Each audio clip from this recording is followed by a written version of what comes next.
नमस्कार। कभी सोचा है प्रकाश और अंधेरे की ये लड़ाई आखिर कितनी पुरानी है? आज हम एक ऐसी ही प्राचीन कहानी में उतरेंगे जो इसी संघर्ष पर आधारित है।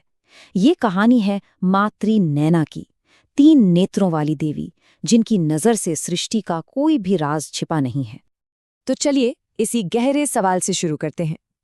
क्या अंधेरा, क्या वो सच में इतना ताकतवर हो सकता है कि रोशनी को हमेशा के लिए ही खत्म कर दे?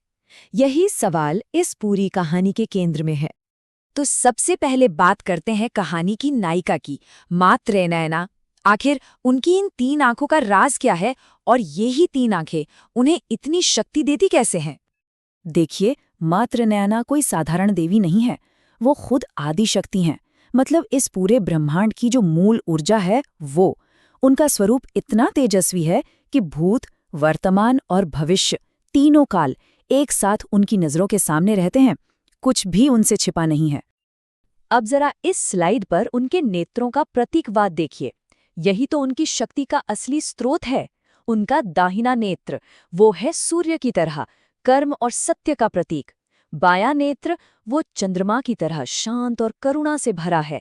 और सबसे खास तीसरा नेत्र, वो है अग्नि का प्रतीक। और ये वो आग है जो सिर्फ जलाती नहीं बल्कि अज्ञान को भस्म करके ज्ञान का प्रकाश भी फैलाती है। तो ठीक है, अब कहानी में एंट्री होती है विलन की। और यहाँ से ना माहौल में एक टेंशन, एक आने वाले खतरे का एहसास होने लगता है। चलिए जानते हैं तिमिरासुर के बारे में। तिमिरासुर, उसका तो नाम ही उसकी पहचान है। तिमिर का मतलब ही होता है अंधेरा। वो एक ऐसा असुर था जिसकी सारी की सारी शक्ति ही अंधेरे से आती थी। सोचिए, वो जहां भी जाता था रोशनी को सोख लेता था। इसी वजह से वो पूरे ब्रह्मांड के लिए एक बहुत बड़ा खतरा बन गया था। और तिमिरासुर का जो अंधेरा था ना, वो सिर्फ बाहर का नहीं था, वो आध्यात्मिक और मानसिक भी था। उसकी वजह से ऋषियों का ध्यान टूट रहा था, यज्ञ की पवित्र अग्नि बुझ रही थी और आम लोगों के मन में डर और कंफ्यूजन का अंधेरा छा रहा था। तीनों लोकों पर संकट मंडरा रहा था। और ये थी तिमिरासुर की घोषणा, प्रकाश मेरा शत्रु है और मैं संसार को केवल अंधकार ही दूंगा। उसका इरादा बिल्कुल साफ था और उतना ही भयानक भी, सृष्टि से रोशनी का वजूद ही मिटा देना। तो जब अंधेरा अपनी चरम सीमा पर पहुंच गया, जब लगा कि अब सब खत्म, तभी देवताओं की हताशा से उम्मीद की एक किरण जागी।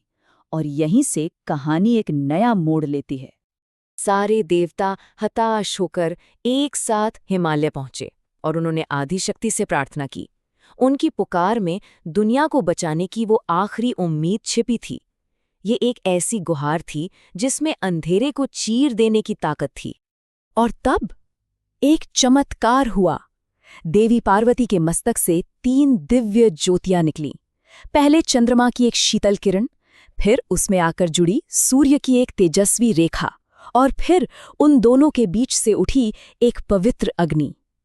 इन्हीं 3 महान शक्तियों के मिलने से मातृ नयना का अविश्वसनीय स्वरूप साकार हुआ। और उनका स्वरूप वो अलौकिक था। 3 आंखों में जैसे पूरे ब्रह्मांड का ज्ञान समाया हो। शरीर से एक ऐसी रोशनी निकल रही थी जो सीधे अंधेरे को चुनौती दे रही थी। और उनके हाथों में देखिए, त्रिशूल, खड्ग, पाश भी थे और साथ ही अभय मुद्रा भी, यानी विनाश और सुरक्षा का एक परफेक्ट बैलेंस। चलिए अब आगे बढ़ते हैं कहानी के क्लाइमैक्स की तरफ। अब समय था उस महायुद्ध का, देवी और दैत्य के बीच उस लड़ाई का जो ब्रह्मांड का भविष्य तय करने वाली थी। तिमिरासुर ने अपनी पूरी ताकत लगा दी। उसने युद्ध के मैदान को अपने मायावी अंधेरे से ऐसा ढका, एक ऐसा भ्रम फैलाया कि देवता भी दिशाहीन हो गए। उसकी ताकत इतनी थी कि उसने पहाड़ों को गायब कर दिया और नदियों का बहाव तक रोक दिया।